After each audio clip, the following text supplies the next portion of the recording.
Xona to'liq muvaffaqiyatli tekshirildi. Rahmat, Roft.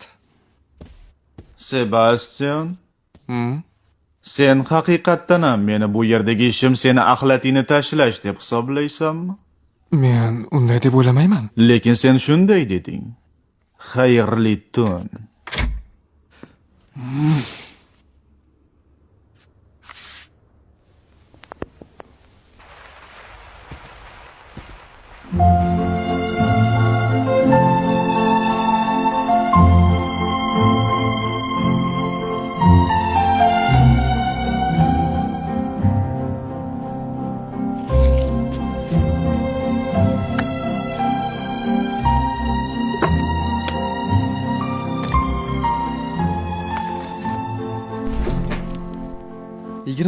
May. Ertaga imtihon. Uni deb xavotirlanmayapman. Buni osongina topshirib, eng zo'rlar qatorida bo'laman. Balki eng zo'ri bo'larman.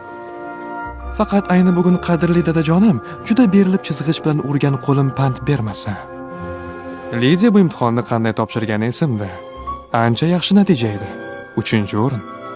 Balki agar men 1-o'rinni olsam, dadam menga betayinga qaragandek qaramasdan meni hurmat qilishni boshlar. Yashirin joyim yaxshi.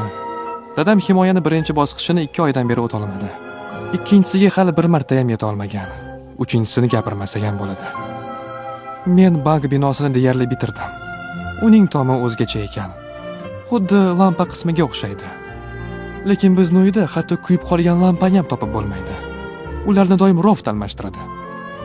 Agar qayerdadir lampa yo'qolib qolsa, hamma shubha darrov menga tushadi. Uni ko'chadan topishga to'g'ri keladi.